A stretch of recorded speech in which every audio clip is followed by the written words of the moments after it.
Hey guys, welcome back to my channel. So guys, आज है Monday और आज की मैं आपको करंट अफेयर्स का अपडेट दे देती हूँ।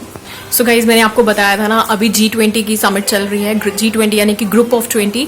सो ग्रुप ऑफ 20 की जो रिसेंट मीटिंग्स चल रही है, ये दिसंबर 2022 से इंडिया में शुरू हो गई थी और इसमें से ही एक मीटिंग थी जो अमृतसर में होनी थी 16-17 के आसपास। तो आपने सुना होगा अभी रिसेंटली पंजाब में कितना, मतलब अमृतसर पंजाब में ही आता है, तो पंजाब में इस समय इंटरनेट वगैरह बंद है। ये काफ़ी सारी न्यूज़ अभी आपके पास आ रही होंगी क्योंकि गाइस अमृतपाल सिंह जी को, मतलब अमृतपाल सिंह जो है उनका पुलिस अरेस्ट करना चाह रही है और उनका अभी पता नहीं चल रहा एग्जैक्टली वो है किस लोकेशन पे। तो इसी वजह से पूरे पंजाब में इस समय इंटरनेट बंद है और हिमाचल आने जाने के रास्ते भी इस समय बंद है काफ़ी टाइम, मतलब 24 आवर्स के लिए कहा था और अभी तक कोई अपडेट नहीं है कि उनका पता चल पाया है कि नहीं चल पाया है। और उसी वजह से वहाँ इंटरनेट सर्विसेज संडे के दिन पूरा ही बंद थी और अभी तक भी वहाँ यही अपडेटेड है क्योंकि उनको अभी तक नहीं पकड़ पाई है पुलिस। तो इनके पीछे क्या रीज़न है, इसके पीछे एक बहुत पुरानी हिस्ट्री है, आप सबको पता होगा। मिशन ब्लू स्टार के बारे में आप सबने सुना होगा। मिशन ब्लू स्टार जो कि रेज हुआ था जब इंदिरा जी का असैसिनेशन किया गया था, तो उस समय की बात है जब भिंडरवाला और पंजाब में अकाली दल एंड भिंडरवाला, जो 1974 के आसपास की बात है, जब ये इनका मतलब इलेक्शंस में इनको यूज़ किया था, एक तरह से गवर्नमेंट की तरफ से यूटिलाइज किया गया था इनका। बट बाद में मतलब सिख धर्म वाले चाहते थे हमेशा से ही कि एक पंजाब अलग हो। जब इंडिया में पार्टीशन हुआ, आधा पंजाब पाकिस्तान में चला गया और आधा पंजाब जो है वो इंडिया के पास आ गया। तो इस वजह से काफ़ी डिस्ट्रैक्शन थी जो पंजाब में सिखों को देखनी पड़ी थी। तो सिख हमेशा से यही चाहते थे कि जो पंजाब है वो एक नेशन बने, एक स्टेट बने सेपरेट। तो इसी वजह से वहाँ पे हमेशा फ्रीडम फाइटर्स भी रहे हैं कुछ जो चाह रहे थे। भगत सिंह जी आप सब जानते होंगे। और उसके बाद जब ये भिंडरवाला केस हुआ, इसमें ये था कि ये लोग चाह रहे थे कि इन्होंने धीरे धीरे अपने आप को फेमस किया, वहाँ पर लोगों में अपनी जान पहचान बनाई और धीरे धीरे लोगों का ट्रस्ट इन्होंने गेन किया।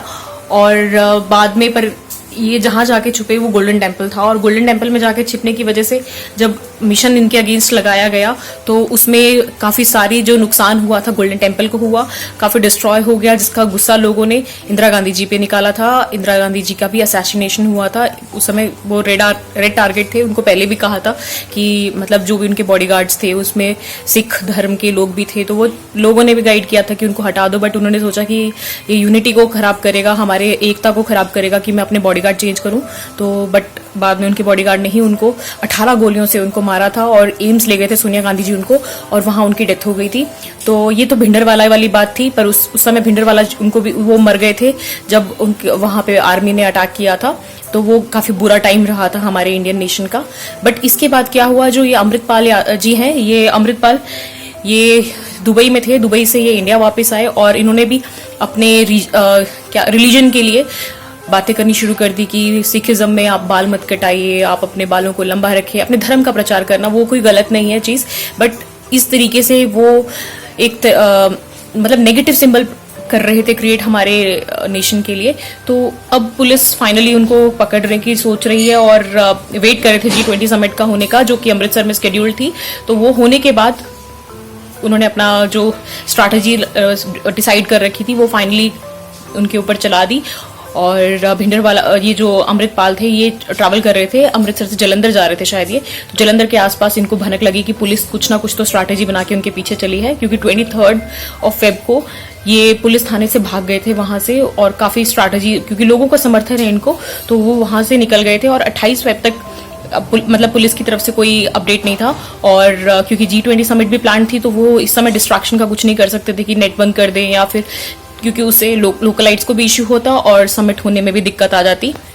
सो इस पे जब भी कोई अपडेट आएगा मैं आपके साथ शेयर करूंगी। और गाइस, G20 समिट के बारे में आप सबसे मैंने डिस्कस किया था कि पुतिन जी ने इंडिया आना था और इसके रिलेटेड, उससे रिलेटेड बट एक और न्यूज़ मेरे को पता चली कि जो हमारा जो इंटरनेशनल क्रिमिनल कोर्ट है ICC, ये कोर्ट क्या काम करता है, बेसिकली जो भी क्रिमिनल केसेस होते हैं उसके ऊपर ही काम करता है। तो रशिया यूक्रेन वॉर का मैंने पहले भी आपके साथ डिस्कशन किया था और पिछले साल ये कितने जोरों से हुआ था जब कोविड का टाइम था। तो अब क्या हुआ है, क्या न्यूज़ है, मैं आपको डिस्कस करके बताती हूँ। क्यों पुतिन को अरेस्ट करने की बातें चल रही हैं, क्यों पुतिन जी को अरेस्ट किया जाएगा और क्या ऐसा मतलब किस चीज में उनको क्रिमिनल माना है, मैं वो भी डिस्कस करती हूँ। सो गाइज, लोगों का कहना ये है कि जब ये यूक्रेन वॉर हो रही थी तो यूक्रेन में जिस एरिया में रशिया ने ओवरकम कर लिया था उस एरिया को, उसी में से एक एरिया ऐसा था जो कि मतलब उसी लोकेशन में से एक मतलब बच्चों को, जो 15 साल के छोटे बच्चे हैं, उन बच्चों को किडनैप करके जबरदस्ती वो रशिया ले गए और रशिया में जाकर के उनको मतलब मजबूरन उनको वहां रखा है, उनकी फैमिली से दूर करके। और बहुत डिस्ट्रैक्शन हुई थी, कानो कान किसी को खबर नहीं हो पाई थी, बट कई प्रूफ्स बीच में निकल के आए जिस वजह से ऐसा कहा जा रहा है कि पुतिन का इसमें हाथ है। उन्होंने यहाँ से यंगस्टर्स बच्चे लेके गए हैं वो रशिया में, और ये कोई 100-200 बच्चे नहीं है, कम से कम 16,000 बच्चों की ऐसी न्यूज आई है कि जो रशिया में मजबूरन वहां रखे गए हैं और उनको मजबूरन आर्मी में भर्ती किया जा रहा है ताकि उन बच्चों से आर्मी वाला काम करवा सके, एज अ सिपाही उनसे काम करवाया जा सके। जब यूक्रेन के अगेंस्ट वॉर हो रही थी उस समय की ये न्यूज थी, जो अभी इस समय जोरों शोरों पे आई है। और इसमें पुतिन के अगेंस्ट भी, और जो वहां की चिल्ड्रन वेलफेयर की जो मिनिस्टर हैं, मरियाना लोवोवा बलोवा ऐसा कुछ नाम है उनका, जो चिल्ड्रन वेलफेयर की मिनिस्टर है, उनके अगेंस्ट भी ये वारंट निकला है। तो जब भी ये किसी कंट्री में जाएंगे, मतलब रशिया में तो ऐसा नहीं, जो ये है ICC, international court of council, ये है नीदरलैंड में द हिट्स में इसका हेडक्वार्टर है और ये वहीं से ऑपरेट किया जाता है। कुछ 124 कंट्रीज हैं जो इसका पार्टिसिपेट करती हैं इसमें, जो इनके साथ मिलकर के इसमें डिस्कशंस करती हैं।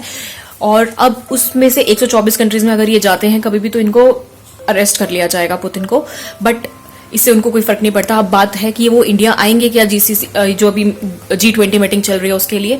तो गाइज मैं आपको बताना चाहूंगी, जो आईसीसी है इसके थ्रू इसमें जो पनिशमेंट मिलती है, ये पनिशमेंट मिलती है 4 मेजर रीजन्स में, या तो कोई जीनोसाइड हो, या फिर कोई वॉर क्राइम हो, या ह्यूमैनिटी के जैसे कि नरसंहार जिसे कहते हैं वैसा कुछ हो, या क्राइम ऑफ एग्रेशन हो। क्राइम ऑफ एग्रेशन मतलब अपने गुस्से के चक्कर में हमने दूसरों के साथ बुरा कर दिया।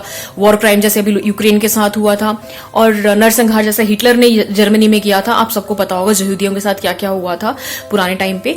तो ऐसा कुछ होगा तो उनको अरेस्ट किया जाएगा, और मतलब इसी में से एक कैटेगरी माना गया है कि बच्चों के साथ ये एग्रेशन वाला काम हुआ है, तो इस वजह से उनको अभी अरेस्ट करने के वारंट निकले हैं। बाकी बात रही इंडिया में उनको पकड़ा जाएगा कि नहीं, तो मैं आपको बताना चाहती हूँ कि इंडिया आईसीसी का पार्ट नहीं है। जब ये सिग्नेचर हुए थे 1988 में, उस समय इंडिया की एक शर्त थी कि परमाणु के जो बम होते हैं, जो ये परमाणु बम का यूटिलाइजेशन होता है, इसको भी वॉर क्राइम में डालो, बट कॉन्ट्राडिक्ट हो गया, इस वजह से उन्होंने वो नहीं किया, और इस वजह से इंडिया इसका पार्ट नहीं है। तो ये इंडिया आएंगे तो इनको फोर्सफुली यहां से अरेस्ट नहीं किया जा सकता, ये सेफ है इंडिया में। और जहां जो इस कंट्रीज आईसीसी का पार्ट है 124 कंट्रीज, उन कंट्रीज में अगर ये जाते हैं तो वहां इनकी फोर्सेज इनको पकड़ सकती है। और रोम इंस्टीट्यूट के थ्रू ये हुआ था 2002 में, ये लागू हो गया था आईसीसी। तो अभी इंडिया इसका पार्ट नहीं है। बाकी बात रही यूएस की, यूएस में मैं आपको आईसीसी के बारे में बताया। अब आईसीजे है Indian criminal justice crime international court of justice, ICJ. और जो आईसीजे है इसका हेडक्वार्टर है यूनाइटेड नेशंस। ये यूनाइटेड नेशंस के थ्रू चलाया जाता है। जो भी यूनाइटेड नेशंस के मेंबर्स होते हैं वो ऑटोमेटिकली आईसीजे के मेंबर्स हो जाते हैं, और इन्हीं में से एक थे जो कि मतलब यूएस पहले इसका पार्ट था, बट यूएस ने खुद को विड्रॉ कर लिया। अब क्योंकि रशिया है हमारा यूएन का पार्टिसिपेट, मतलब उसका मेंबर है, और वो परमानेंट मेंबर्स हैं, उसको जाना ही पड़ेगा मीटिंग में। बट अगर ऐसा कुछ हुआ तो वो तो वहां भी अरेस्ट हो सकते हैं पुतिन। बट इसी वजह से यूएस ने पहले ही एडवांस में, जब कभी पहले उनको ध्यान में आया था इस चीज का कि अगर कोई इस वजह से फंस गया आईसीसी के अंडर, तब तो वो उनके नेशंस में विजिट ही नहीं करेगा, तो यूनाइटेड नेशंस की मीटिंग्स अधूरी रह जाएंगी। इस वजह से उन्होंने खुद को विड्रॉ कर लिया था इस पर्टिकुलर मीटिंग से, ताकि मतलब कोई भी उनकी नेशंस में विजिट करने के लिए उसको ये खतरा ना हो कि वो वहां जाएगा तो उसको अरेस्ट कर लिया जाए। और इसी के रिलेटेड जो रीसेंट अपडेट थी वो ये है कि जर्मनी ऐसा है कि कह रहा है कि मैं, अगर मेरे सामने आया ना, ये मैं इसको सामने पकड़ लूंगा, मेरे नेशन में अगर पुतिन आया, मैं तो इसको पकड़ने के लिए बिल्कुल तैयार बैठा हूं। तो जर्मनी अभी फ्रंट फुट पे खेल रहा है कि हाँ भाई, अगर पुतिन को पकड़ने वाली बात आई तो मैं पकड़ने को तैयार हूं, सबसे पहले मैं ही अरेस्ट करूंगा। सो ये तो न्यूज एक थी। ये मेरी वीडियो लंबी हो रही है, मैं इसलिए एक और वीडियो बनाऊंगी जिसमें बाकी न्यूज आपको अपडेट देती हूँ।